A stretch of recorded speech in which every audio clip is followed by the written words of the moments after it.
My beloved, there comes a moment in every life when the mirror no longer reflects who you are, only who you used to be. You stand there, familiar with the face, looking back, yet aware that something deeper has shifted. A sacred tension rises within you. You feel it in your bones, like a quiet ache that refuses to be ignored. You sense it in your spirit, a holy restlessness that whispers, there is more. The old version of you tugs at your ankles, begging you to stay where it is safe and known.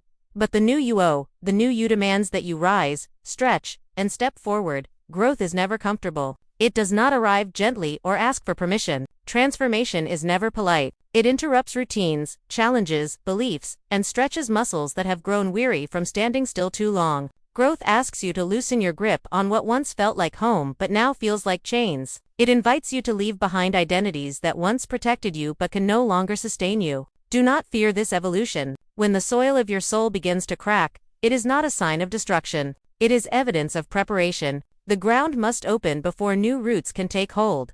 A tree does not apologize for growing taller than the shrubs beside it. It stretches upward because the sun calls it higher. The ocean does not shrink its waves because a river is still learning how to flow. It moves with the fullness of its nature. And you, my dear, must not diminish yourself simply because others are comfortable with who you used to be. Their comfort is not your calling. Their familiarity is not your destiny.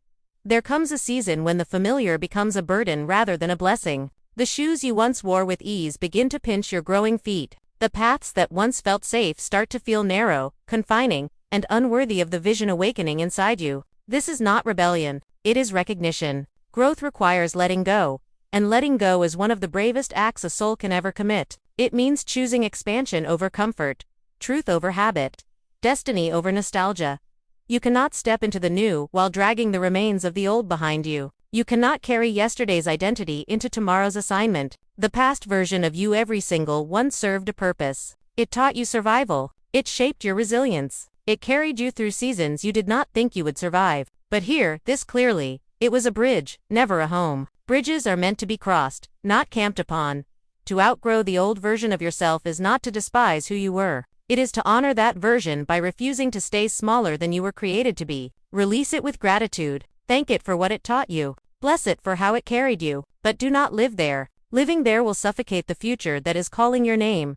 You are not betraying your past by growing beyond it. You are fulfilling its purpose. And as you rise, as you shed what no longer fits, remember this: growth may feel like loss at first, but it is always an invitation to become fuller, stronger, freer, and more aligned with who you were always meant to be. Letting go is not betrayal. It is obedience to divine order, a sacred act of trust in the wisdom of God's timing. The caterpillar does not curse the cocoon when its wings begin to press against the walls. It honors the shell that kept it safe, but it breaks free to meet the sky. So must you. What once protected you can become a prison if you refuse to release it. Growth demands both gratitude and courage, the courage to say thank you, and the courage to move on. The version of you that tolerated less than love, that survived on excuses and fear, that learned to shrink in order to stay safe, served a purpose. It trained you. It taught you endurance. It kept you alive when you did not yet know how to thrive. But that version of you cannot sit at the table prepared for your future. It does not have the capacity to hold the abundance, the responsibility, and the calling that awaits you. To enter fullness, the old must be released, not with resentment, but with reverence. Release is not loss. It is liberation. It is the moment your clenched fists finally open and your lungs fill with fresh air. We often confuse holding on with loyalty, but sometimes holding on is simply fear disguised as faithfulness. God never asks you to cling to what is slowly draining your spirit. He asks you to trust Him enough to let go, even when your hands are trembling. Some relationships must end not because they were evil, but because they were seasonal. Some environments must be left not because they were harmful, but because they can no longer support your growth. Some habits that once protected you now imprison you, keeping you locked in survival mode when you were created for abundance. God's story for your life is far greater than the chapter you keep rereading, and you cannot discover the next page if you refuse to turn it. Letting go hurts because the familiar, even when broken, feels safe. The known, even when limiting, feels predictable. But faith has never been about predictability. It has always been about trust. Trusting that God sees what you cannot see. Trusting that He knows what must be removed, so that something greater can grow. The farmer prunes not to destroy, but to multiply. To the untrained eye, pruning looks like lost branches cut away, leaves falling to the ground. But the wise farmer understands that what is removed makes room for stronger growth and richer fruit. In the same way, when God asks you to let go, He is not robbing you. He is preparing you. He is making space for a harvest you could not carry before. You cannot soar with yesterday's wings. You cannot sing tomorrow's song with yesterday's breath. You cannot step into a new season while clinging to expired versions of yourself. Letting go is the bridge between who you were and who you are becoming. It is the painful, holy passage that leads from survival into purpose. So let go, not in anger, but in trust. Not in fear, but in faith. What is gone was necessary for who you were. What is coming is divine for who you are becoming. And when you finally release what no longer belongs, you will discover that your hands were never meant to stay empty, they were meant to be filled with something far greater. Discomfort is not your enemy, it is your teacher, your guide, and the quiet midwife of your becoming. We live in a world that teaches us to flee discomfort at all costs, to numb it, silence it, or pray it away. Yet in the language of the Spirit, discomfort is often the clearest sign that God is at work. It is the evidence that something new is forming, that you are being stretched beyond the limits of who you once were. Nothing alive grows without pressure. Nothing holy emerges without fire. Seeds must break open before they bloom, surrendering the safety of their shell to become something far greater. Butterflies strain within the cocoon before they ever touch the sky. And your soul, precious and chosen, must stretch before it ascends. Growth is not gentle, but it is purposeful. What feels like strain is actually expansion in motion. What you are experiencing is not destruction, it is divine disruption. God disrupts what no longer serves your destiny. The old version of you is comfortable because it is familiar.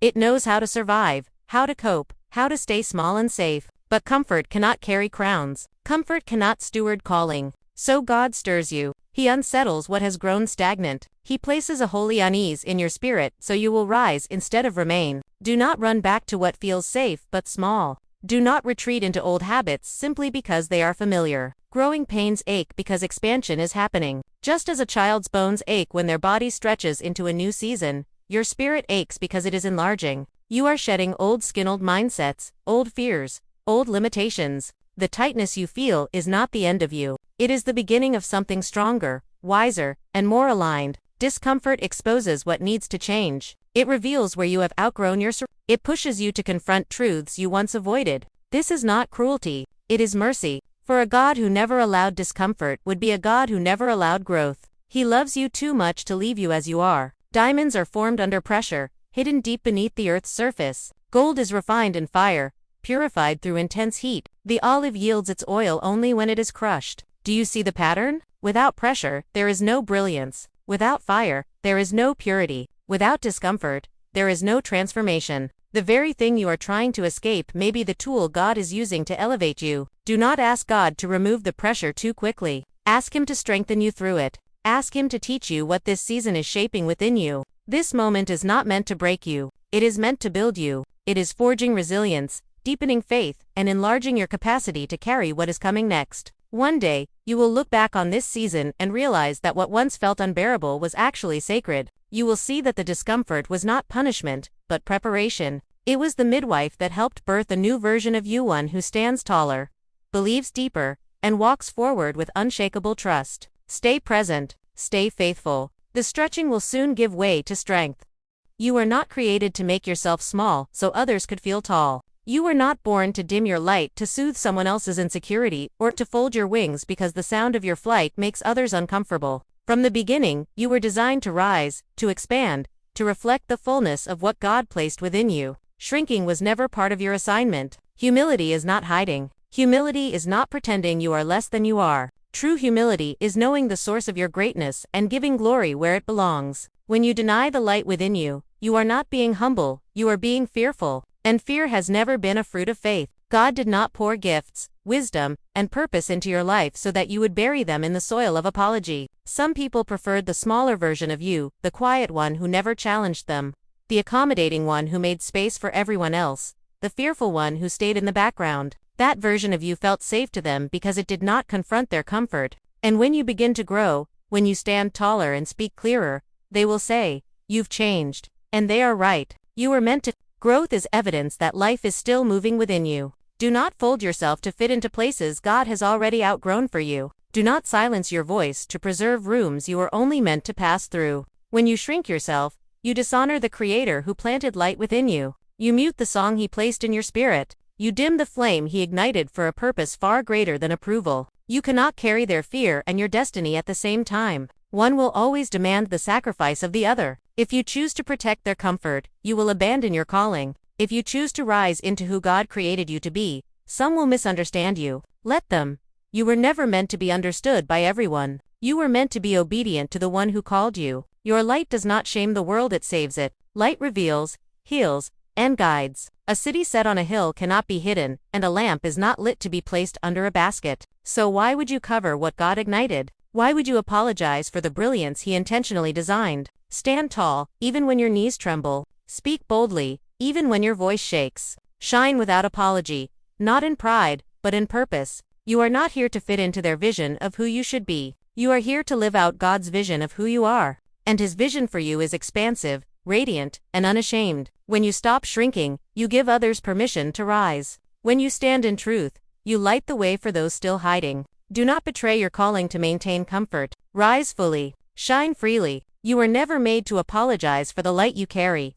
Destiny is not for the faint of heart. It never has been. Destiny belongs to the courageous. The ones who are willing to move forward even when their hands are shaking and their path is not fully visible. It is reserved for those who choose calling over comfort and faith over familiarity. Destiny does not whisper politely from safe places. It calls loudly from the unknown. God's calling rarely arrives wrapped in ease. It comes disguised as uncertainty, clothed in risk, carried by winds that demand trust rather than proof. Destiny lives in deep waters, far beyond the shoreline of certainty, and courage is the only vessel that can take you there. You cannot wade into destiny cautiously. You must step, sometimes trembling, sometimes unsure, but always willing. Fear will try to reason with you. It will whisper that the old you is good enough. That safety is wiser than greatness. That staying where you are is more sensible than stepping into what you cannot yet control. Fear is persuasive because it sounds practical, but deep inside your spirit, you know the truth.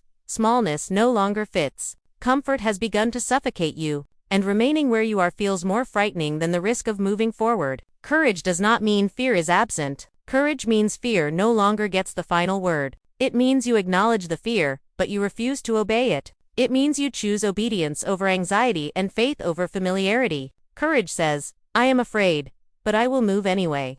Scripture reminds us again and again that destiny responds to movement. The sea did not part while Moses stood still, it opened when he stepped forward. The walls of Jericho did not fall during silent observation, they collapsed after a shout of obedience. Peter did not experience the miracle while sitting in the boat, he had to step out onto the water. Destiny always meets courage in motion. So rise. Rise, even if your knees feel weak. Step even if your vision feels incomplete. Walk even if doubt tries to slow your pace. Heaven moves when you do. God does not reveal the entire path at once. He reveals the next step and asks you to trust Him with the rest. Faith has always been a journey of steps, not leaps of certainty. There will be moments when courage feels costly. You may lose people who cannot follow you where you are going. You may leave behind versions of yourself that once felt safe. You may grieve what you are releasing even as you reach for what is ahead. But hear this truth. Nothing you surrender in obedience is ever wasted. God redeems every courageous step. The old you is behind you. That version did its job. It carried you as far as it could. But the new you is rising stronger, wiser, more aligned with heaven's intention for your life. And destiny, holy, divine destinies unfolding before you, even now, even in the uncertainty. Do not wait for perfect confidence. Do not wait for every answer. Destiny is not delayed by lack of clarity. It is delayed by lack of courage. Step into it while afraid. Step into it while unsure. Step into it trusting that the same God who called you forward will sustain you as you go. Step into it. Step with courage. Step with faith. Step with fire in your soul. This is not a random season. This is not an accident of timing. This is the hour you were born for. And destiny is waiting not for the fearless, but for the brave.